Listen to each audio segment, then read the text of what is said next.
Another major concern before this election, security at the polls and keeping election workers safe. The Washington Post reports that local election officials have made more than 2,000 reports of disruptive protesters and menacing emails, phone messages, and social media posts since 2020. And officials are working to make serious changes to keep people safe. In Maricopa County, Arizona, this is the largest and a critical battleground state. The tabulation center, well, get this, they will have snipers on the roof, metal detectors, and security at every entrance, drones surveilling overhead, and security cameras and floodlights to help law enforcement monitor this area.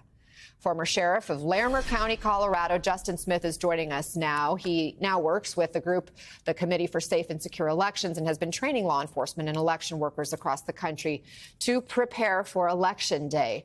Justin, it's hard to believe it's come to this. It's great that people are taking action to be prepared for whatever could happen. What does this training look like? And what are you worried about happening on Election Day? So the training that we're doing on it is really to promote awareness and collaboration between law enforcement and local elections officials. And we're also discouraging alarmism. We want to deal with the real threats that are out there. So what we're doing is simply learning from the things that have happened over the last 4 years and using that through what we call tabletop exercises to prepare elections officials and law enforcement to work together and make a safer election process within their community. And certainly you just watch what's unfolding around the country.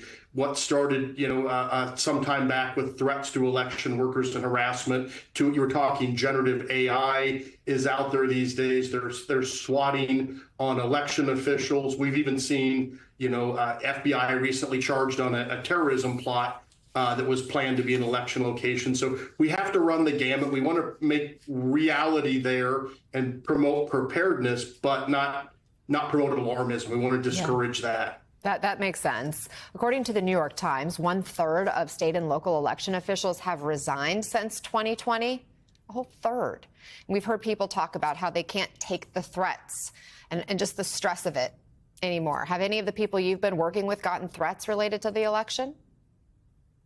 Certainly, the Committee for Safe and Secure Elections was brought together based on the stories of a lot of election officials who had unfortunately been through some of these difficult situations. And as a former law enforcement official, I could relate. Law enforcement has dealt with threats and we've seen turnover.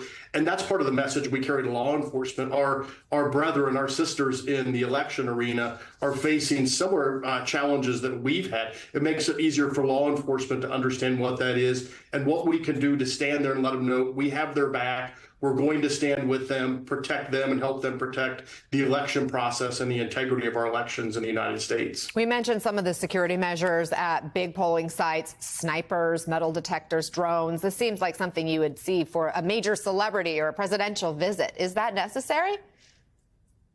Well, it's going to vary depending on your locations. Obviously, when you look at Maricopa County, how large it is, the issues they've been through. I've worked with Sheriff Penzone, the now retired sheriff from Maricopa, and I'm aware of specific things they had to do in the past. That's understandable. A lot of things are actually much simpler. They're mitigation. They're basic things about office security, preparedness, awareness about safety issues. Let's face it, most of our election offices were never purpose-built and never with security in mind. It was an office and maybe a warehouse. And so we're talking through what are reasonable steps that you can take down to the smallest of election offices to be aware and be prepared. So what you described with those, I understand are appropriate in certain areas. A lot of them are simply making sure you have alarms, you have cameras, you lock doors, you monitor the security, you know who's in your facilities. And for local elections officials to coordinate with law enforcement, say, how can you help us protect? And it's also balancing because local law enforcement in many places around the U.S. is restricted on their presence at election locations, understandably so. So it's a difficult balance about where local law enforcement steps in and helps without maybe sending the wrong message to potential voters. Justin Smith, thanks so much for shining light on the work you're doing and for joining us today.